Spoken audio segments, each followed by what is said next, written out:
Hello दोस्तों, welcome to the channel. Thank you so much for tuning in. आज हम बात करेंगे होंडा अमेज के बारे में।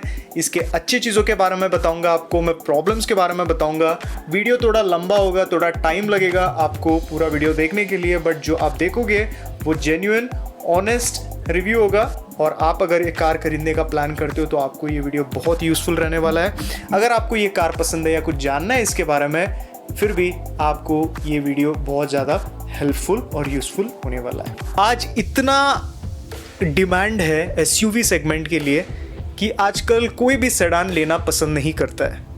बट अगर आप बात करते हो स्पेस के बारे में और कंफर्ट के बारे में, आपको हमेशा बैक सीट का जो एक्सपीरियंस रहता है, रिक्लाइन एंगल होता है, सेडान में बेटर मिलता है।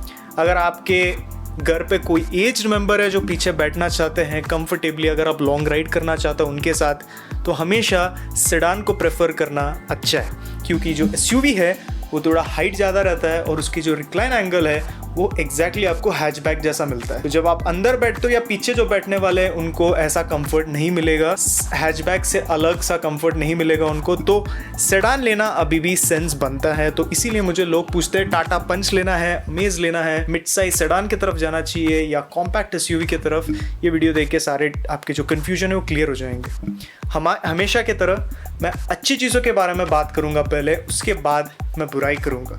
तो पूरा वीडियो एंड तक देखना ज़रूरी है। अगर आप बीच में कहीं देख के कमेंट करते हो तो उसका कोई फ़ायदा नहीं है। और अगर आप कुछ भी शेयर करना चाहते हो, आपके ओपिनियंस, वो हमेशा आप कमेंट सेक्शन में बता सकते हो। पहला चीज़ जो मुझे होंडा अमेज में बहुत पसंद है वो है इनका सर्विस एक्सपीरियंस। मैं जितने वीडियोस बनाए हूँ होंडा पे, Honda WRV, amaze, city 4th Gen, 5th Gen, ये सारे कार्स पे मैंने वीडियो बनाया, रिव्यू पोस्ट किया, और वहाँ पे मैं हमेशा उनके सर्विस क्वालिटी के बारे में बात करता हूँ। दो होता है, सर्विस क्वांटिटी होता है और सर्विस क्वालिटी होता है। सर्विस क्वांटिटी का मतलब आपको हर जगह पे उसका सर्विस मिलता है। जैसे मारुति के कार से कहीं भी जाओ उसके सर्विस सेंटर आपको मिल जाते हैं, वो है क्वांटिटी।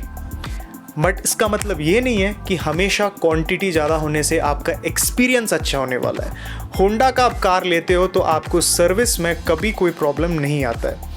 अभी डीलरशिप है जहाँ पे आपका एक्सपीरियंस ख़राब हो सकता है, बट ज़्यादातर जो भी होंडा कार को सर्विस करते हैं उनको किसी तरह का शिकायत नहीं होता है सर्विस को लेकर। सर्विस बहुत बढ़िया है, वेल ट्रेंड लोग हैं, और आपको जो भी जानना चाहते हो आपको अच्छे से वो समझाते हैं, काफ़ी वेल डिसिप्लिन्ड है। इनफैक्ट इस सेगमेंट में मुझे होंडा जितना अच्छा सर्विस कोई भी ब्रांड ऑफर करते हुए मैंने एक्सपीरियंस नहीं किया है। इसीलिए आपसे मैं ये बहुत ज़रूरी चीज़ है जो मैं शेयर करना चाहता था। सब लोग रिव्यूज़ के बारे में बात करते हैं, इंजन के बारे में बात करते हैं, बट जो पोस्ट परचेस का एक्सपीरियंस होता है, मतलब सर्विस, उसके बारे में लोग बात नहीं करते। कार कितना भी अच्छे से परफॉर्म करे, बट जब आपका सर्विस एक्सपीरियंस अच्छा नहीं रहता है, आपका पूरा मूड ख़राब होता है और आपको ऐसा लगता है कि आपने गलत जगह पर पैसा लगाया। सर्विस को लेके किसी तरह का प्रॉब्लम आपको नहीं होगा होंडा अमेज को लेकर। अब जब होंडा अमेज का फेसलिफ्ट मॉडल आया, पहला चीज़ जो मुझे बहुत इंटरेस्टिंग लगा हुआ है उसका डिज़ाइन। कुछ मेजर अपडेट्स नहीं है, क्रोम एलिमेंट थोड़े से उन्होंने ऐड किया, ग्रिल को थोड़ा उन्होंने चेंज किया, हेडलाइट को उन्होंने प्रोजेक्टर LED दे दिया, वो जो व्हील्स है उसमें उन्होंने 4th Gen के डायमंड कट अलॉयज व्हील्स दे दिए, और पीछे के जो टेल लैम्प को चेंज किया उन्होंने, बस इतना ही किया है। और अभी जो उसका डिज़ाइन है वो इतना फ्रेश और इतना अच्छा लगता है। ये एक एग्जाम्पल है डिज़ाइन का। अगर आप बॉडी देखते हो कार का, वो इतना वेल डिज़ाइंड है। मैं आपको बताता हूँ, आज के टाइम पे 2 ही कार है अंडर 4 मीटर जो आपको देख के लगता नहीं है कि अंडर 4 मीटर कार है, वो है डिज़ायर और अमेज। अब डिज़ायर इंस्पायर्ड है अमेज से, क्योंकि जब डिज़ायर लॉन्च हुआ था और अमेज जब लॉन्च हुआ था, डिज़ायर बहुत बेकार लगता था, क्योंकि डिज़ायर को ऐसा लगता था कि किसी ने पीछे से दबा दिया है, क्योंकि उसका जो बम्पर था वो छोटा था और बॉनेट बड़ा था, और अमेज वेल प्रोपोर्शन कार लग रहा था, मतलब एक प्रॉपर वाला सेडान दिखता था। उसके बाद उन्होंने डिज़ायर लॉन्च किया जो डिज़ाइन में थोड़े से इंप्रूवमेंट्स आए, बट अमेज जो है डिज़ाइन के मामले में इस सेगमेंट में सबसे बेस्ट और प्रीमियम लगता है। मतलब देख के आपको कोई नहीं बोलेगा कि ये कॉम्पैक्ट एसयूवी है, इतना वेल प्रोपोर्शनड है।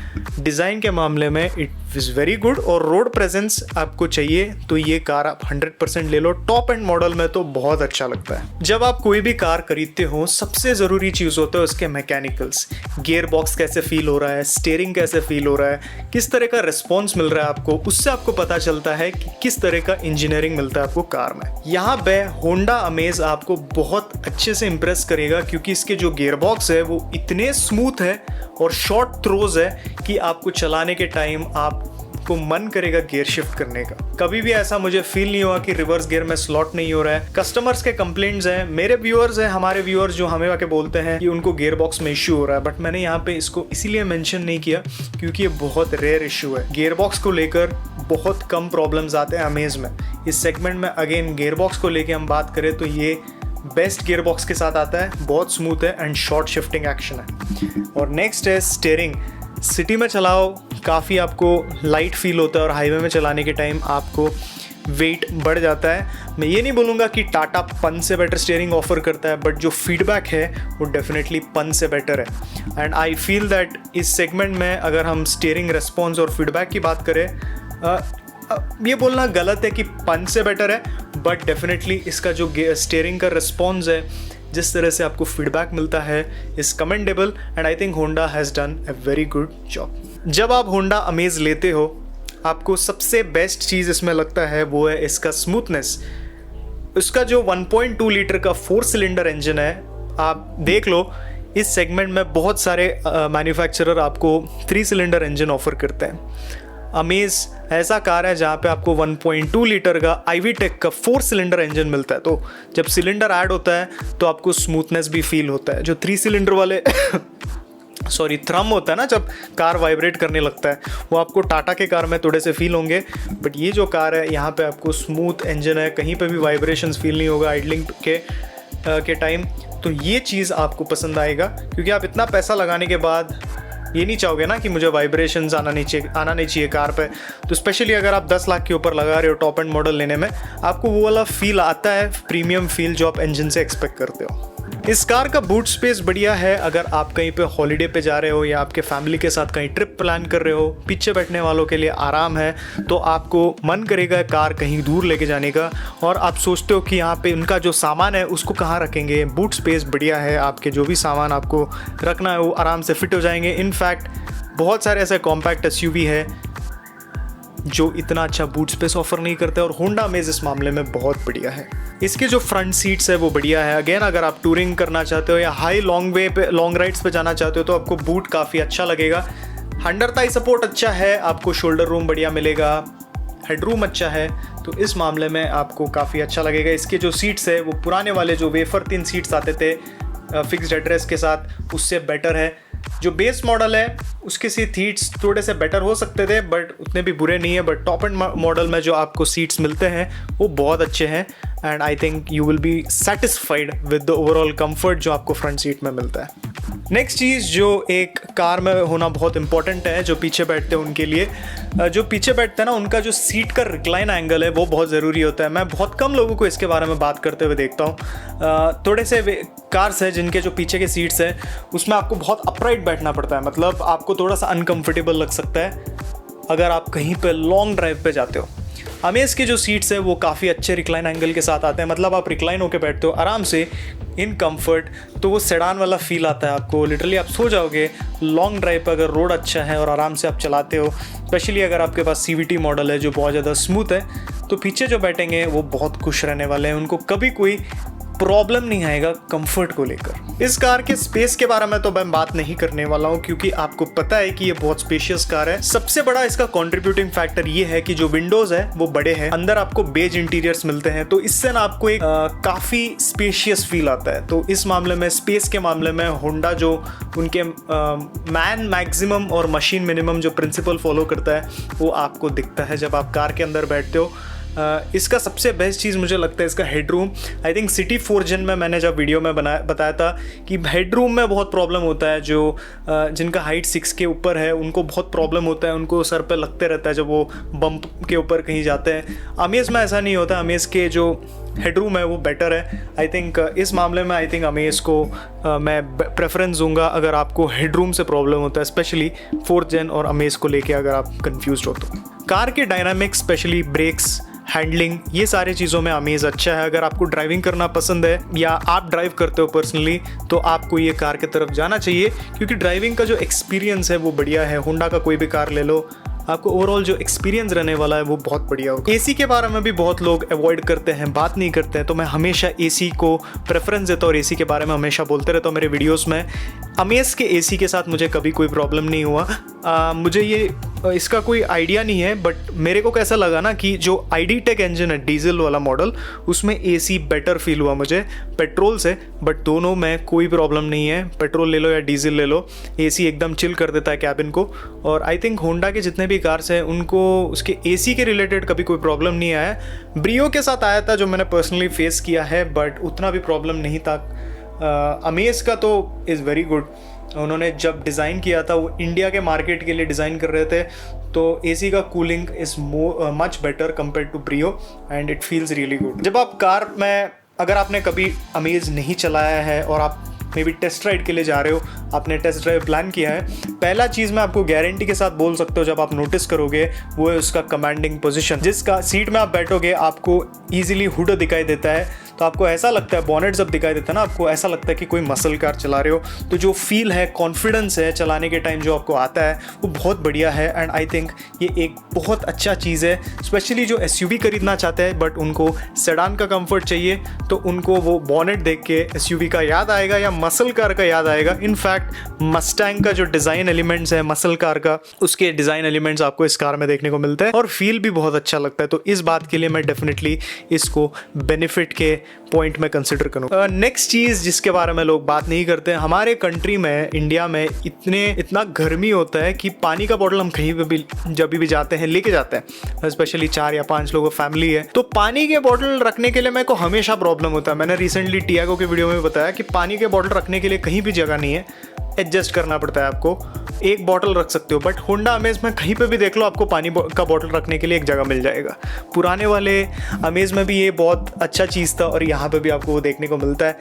ये चीज़ मुझे बहुत पसंद आया कि आपको बॉटल्स और जो भी आपके सामान है वो रखने के लिए जगह मिलता है। तो इस बात को लेके डेफिनेटली होंडा ने सोचा है कि इंडियन मार्केट में जब गर्मी बढ़ जाता है, पानी बहुत ज़रूरी है, तो बॉटल बहुत सारे रखने के लिए जगह होना चाहिए और वो आपको देखने को मिल जाता है। अब जब आप कोई भी कार खरीदते हो इंडिया में, 2-3 साल के बाद क्या होने वाला है आपके साथ, कार को लेकर आपको कैसे वैल्यू मिलेगा, सर्विस कैसे होगा, सर्विस और सपोर्ट कैसा रहेगा, पार्ट्स कब कैसा चलेगा, ये सारे चीज़ों के बारे में लोग सोचते हैं। अब मैं जानता हूँ लोग बोलते हैं कि मारुति के कार क्यों लेते हो यार, सेफ्टी नहीं है, दिमाग नहीं है क्या, क्यों मारुति के कार की तरफ जाते हो जब आपको पता है टिन का डब्बा है, ये सब लोग बोलते हैं। इंडिया में सेफ्टी से ज़्यादा इम्पॉर्टेंट होता है ओवरऑल एक्सपीरियंस खरीदने के बाद, ठीक है।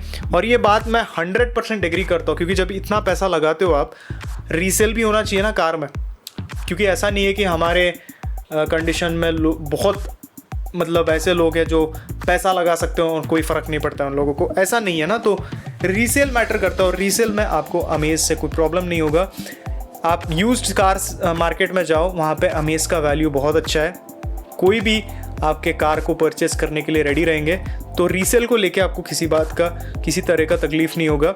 होंडा अमेज़ बहुत टाइम से इंडियन मार्केट में है और ये वीडियो बनाने के पहले मुझे पता था कि रीसेल अच्छा है, बट फिर भी मैं जानना चाहता था, तो मैं थोड़ा रिसर्च कर रहा था। मैं एक डीलरशिप में बात किया जहाँ पे यूज्ड कार वो सेल करते हैं, तो अमेज़ वो बोल रहे थे कि रीसेल में बहुत बढ़िया है, कभी कोई प्रॉब्लम नहीं देता, रिलायबिलिटी अच्छा है, तो लोग लेना पसंद करते हैं यूज मार्केट में और ये बढ़ रहा है, ठीक है। तो फ्यूचर अच्छा है अमेज़ के रीसेल के। अभी हम प्रॉब्लम की तरफ बढ़ते हैं। प्रॉब्लम ऐसा चीज़ है जो सब जानना चाहते हैं, अच्छी चीज़ों के बारे में कोई भी सुनना नहीं चाहता है, स्पेशली अगर कोई कार भी खरीद रहा है वो पहले प्रॉब्लम्स के बारे में जानना चाहता है। तो आपको मैं बता दूं कि ये जो प्रॉब्लम्स है ये आप अगर इससे कोई इशू नहीं होगा आपको, ये प्रॉब्लम्स को लेके आपके लिए कोई मेजर इशू नहीं होगा, तो ये प्रॉब्लम्स को अवॉइड कर सकते हो, क्योंकि अमेज बहुत अच्छा कार है। आप रोल्स रॉयस भी ले लो, रोल्स रॉयस फैंटम भी ले लो, उसमें भी प्रॉब्लम्स आएंगे, सारे कार्स में प्रॉब्लम्स होते हैं। बस डिसाइड करना है ये प्रॉब्लम्स आपके लिए कितना मैटर करता है। तो चलो शुरू करते हैं। पहला चीज़ जो मुझे इस कार में पसंद नहीं आता है वो है इसका इंटीरियर डिज़ाइन। क्वालिटी को लेके किसी तरह का प्रॉब्लम नहीं है, फिट फिनिश अच्छा है, कोई भी जगह पे आपको ऐसा नहीं लगेगा कि इसका फिनिशिंग अच्छा नहीं है। एवरीथिंग इज स्क्रूड वेल, आपको कभी कोई ऐसा प्रॉब्लम मेजर नहीं आएगा। बट जो डिज़ाइन है उसको शायद फेस लिफ्ट में थोड़ा सा अपडेट करना चाहिए था। अब लोगों को पसंद आएगा, बट ऐसे बहुत सारे एलिमेंट्स हैं। ठीक है, फ्रंट डैशबोर्ड ठीक है, मैनेज कर लेंगे, बट जो गियर बॉक्स का एरिया है शायद एक आर्मरेस्ट दे देते टॉप मॉडल में, और जो गियर का जो लीवर है वहाँ पे थोड़ा सा लेदर फिनिश दे देते। ऐसे सब छोटे मोटे एलिमेंट्स अगर वो दे देते ना तो कार का फील इम्प्रूव होता। आई थिंक प्रीमियम फील नहीं आता है इस सेगमेंट में, आपको डिज़ायर मिलता है। डिज़ायर का इंटीरियर क्वालिटी इतना अच्छा नहीं है, बट जो फील है वो डिज़ायर का मुझे थोड़ा बेटर लगा इंटीरियर को लेकर। ठीक है, तो अमेज को शायद इंटीरियर में थोड़ा काम करना चाहिए, थोड़ा सा सिंपल लगता है, ज़्यादा ही सिंपल लगता है। अगर आपको पसंद है इसका डिज़ाइन तो बहुत अच्छा है, मुझे ऐसा लगा कि थोड़ा सा इम्प्रूव हो सकता था। इस कार का प्रॉब्लम है इसका माइलेज इन सिटी। इसको आप सिटी में चलाओ, सिंगल डिजिट नंबर भी दे देगा आपको।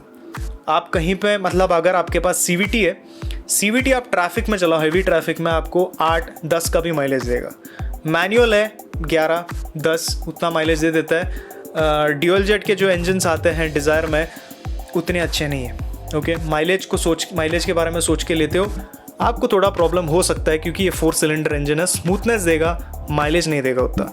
बट ये कार आप हाईवे पे लेके जाते हो तो बहुत बढ़िया माइलेज देता है। ये आईवी टेक का कैरेक्टर है। ठीक है, जब RPM आपका स्टडी रहता है, लो RPM में आप चलाते रहते हो, आराम से चलाते हो, आईवी टेक हमेशा अच्छा माइलेज ऑफर करता है। हाईवे में 17-18 का माइलेज आप निकाल सकते हो कार से, सिटी में थोड़ा ड्रॉप होने लगता है। तो माइलेज इज मिक्स्ड। अगर आप लॉन्ग ड्राइव ज़्यादा करते हो किसी तरह का प्रॉब्लम नहीं होगा, सिटी में ही चलाते रहते हो ट्रैफिक में तो आपके माइलेज को लेकर थोड़ा सा प्रॉब्लम हो सकता है। प्रॉब्लम्स के बारे में बात करने कंटिन्यू करने के पहले मैं बता देता हूँ कि ये जो प्रॉब्लम मैं बता रहा हूँ इसमें मैं जो प्रॉब्लम्स फेस किया है वो भी मैंने इंक्लूड किया है। और जो हमारे सब्सक्राइबर्स है, जो मेरे पुराने वीडियो में, जब मैं अमेज के प्रॉब्लम्स का पुराने वीडियो में जब मैंने अपलोड किया था, वहाँ पर जो कमेंट्स आए थे, ओनर्स ने आके मुझे जो बताया था कि उनके साथ क्या हो रहा है, सब रिसर्च करके उसको कंबाइन करके यहाँ पे मैं बता रहा हूँ 10,000 किलोमीटर के बाद।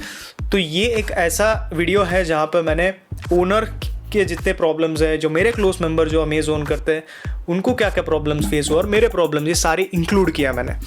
तो ऐसे प्रॉब्लम जो आज मैं बता रहा हूँ वो शायद गलत भी हो सकता है या मे बी मैन्युफैक्चरिंग डिफेक्ट हो सकता है। तो आप कमेंट सेक्शन में बताओ कि क्या आपके कार में भी हो रहा है या नहीं। वेदर स्ट्रिप जो होता है कार में, जो रबर मटेरियल होता है उसको वेदर स्ट्रिप भी बोलते हैं, जो डोर्स में लगा रहता है, वो मैंने पर्सनली देखा है कि मेरे कार्स में बहुत बार निकल चुका है। और मैं बहुत लोगों को जानता हूँ उनके साथ भी ये प्रॉब्लम हुआ है। जो स्ट्रिप है ना वो डोर में जो लगा रहता है वो निकल जाता है। तो ये प्रॉब्लम है बहुत सारे कार्स में, बट इसका फिनिशिंग और जो इन्होंने जो काम किया है वो उतना अच्छा नहीं रहा। और मैं पुराने वाले फेस लिफ्ट के पहले जो अमेज आता था उसकी बात कर रहा हूँ। बट अगर आप नए वाले अमेज को ओन करते हो या पुराने वाले अमेज में भी आपने ये इशू फेस किया तो कमेंट सेक्शन में प्लीज़ बता दीजिए मुझे, मैं ये जानना चाहता हूँ। पीछे जब आप बैठते हो ना तो इसका आर्मरेस्ट बहुत अजीब है। 5th Gen 4th Gen सब में यही प्रॉब्लम है, पता नहीं होंडा इसको कॉस्ट कटिंग क्यों कर रहे हैं। आर्मरेस्ट में कोई होल्डर नहीं है, तो अगर आप पीछे बैठे हो उसका जो लेफ्ट वाला आपका जो हाथ रहेगा ना वो अलाइन नहीं रहेगा आपके राइट आर्म से, मतलब आप ऐसे आपको ऐसा बैठना पड़ेगा। तो वो पूरा जो आर्मरेस्ट है वो आपके सीट पे रेस्ट करता है, तो उसको कहीं पे स्टैंड जैसे टिकोर में आता है वैसा कुछ दे देते तो शायद कुछ फ़ायदा होता आर्मरेस्ट का। अगर आपका हाइट उतना नहीं है, आप कंफर्टेबली बैठ सकते हो तो ठीक है, बट ये पॉइंट बोलना ज़रूरी है क्योंकि ये बहुत लोग इसको लेंगे बैक सीट कंफर्ट को लेकर। तो ये का एक बार चेक कर लीजिए, अगर आपको प्रॉब्लम नहीं है तो आप कंटिन्यू कर सकते हो, कोई प्रॉब्लम नहीं। नेक्स्ट चीज़ है इसका कैमरा, इतना बेकार कैमरा है। इनफैक्ट इसका जो म्यूज़िक सिस्टम है वो भी बकवास है। बकवास नहीं बोलना चाहिए, इतना हार्शली बोलना नहीं चाहिए, बट मैं आपको बता रहा हूँ ये जो सिस्टम है इसमें कोई प्रॉब्लम नहीं है, रेस्पॉन्स सब ठीक है। ठीक है, मैं डिजिपैड 2.0 की बात कर रहा हूँ और जो डिजिपैड 1.0 ओन करते हैं मैं कुछ बोलना नहीं चाहूँगा उसके बारे में, वो तो सबसे बकवास सिस्टम है, एंड्रॉयड ऑटो भी नहीं है। बट उन्होंने अपडेट किया डिजिपैड 2.0 के मैं जो उन्होंने अपडेट किया वहाँ पे एंड्रॉयड ऑटो आता है। बट जो रेजोल्यूशन है टच स्क्रीन का वो इतना बेकार है कि आप स्पेशली जब आप रिवर्स गियर पे डालते हो, बहुत धूप आता है ना, आपको स्क्रीन में कुछ भी दिखाई नहीं देता है। तो क्योंकि इसका रेजोल्यूशन ख़राब है और उसके ऊपर कैमरा भी का भी क्वालिटी उतना अच्छा नहीं है। तो रिवर्स कैमरा में जब धूप के टाइम आपको कुछ भी नहीं दिखेगा, ठीक है। टच स्क्रीन का रिस्पॉन्स अच्छा है, रेजोल्यूशन बेकार है, कैमरा एवरेज है। आप अभी डिसाइड कर लो कि आपके लिए मैटर करता है या नहीं, क्योंकि साउंड सिस्टम अच्छा है बट साउंड सिस्टम में एक और बहुत बड़ा प्रॉब्लम है। मेरे को ऐसा लग रहा है कि किसी ने आपको ये बोला नहीं होगा अब तक। उसका जो प्लस और माइनस का बटन है, वॉल्यूम बटन, उसमें स्क्रोलिंग बटन नहीं है। और अगर आपको एक प्रॉपर वॉल्यूम मिलेगा ही नहीं उसमें, आप माइनस करोगे तो बहुत लो हो जाता है वॉल्यूम, प्लस करते हो तो बहुत ज़्यादा बढ़ जाता है वॉल्यूम। तो एक प्रॉपर वॉल्यूम सेट करना मुश्किल है। मे बी आप सेटिंग में कर सकते हो शायद, मुझे नहीं पता है। अगर आप कर सकते हो तो कमेंट सेक्शन में मुझे बता दीजिए, मैं सीखना चाहूँगा। ये प्रॉब्लम मैंने फेस नहीं किया है बट मेरे को कस्टमर्स हमेशा के बोलते हैं कि उनके साथ ये हो रहा है। आपसे मैं पूछना चाहता हूँ कि क्या आपके कार में भी ये हो रहा है या नहीं। जो फ्रंट ग्लव बॉक्स एरिया है वहाँ पर रैटलिंग का साउंड आता है, स्पेशली जब आप कहीं खड्डों पे जाते हो या पॉटहोल्स में चलाते हो, वो बढ़ने लगता है। बहुत लोग सर्विस सेंटर में जाके उसको फिक्स करने की कोशिश कर रहे थे। सर्विस सेंटर वालों को भी समझ में नहीं आ रहा है को कहाँ से आ रहा है, क्यों आ रहा है, बट ये साउंड आता है रैटलिंग ग्लव बॉक्स के एरिया के पास।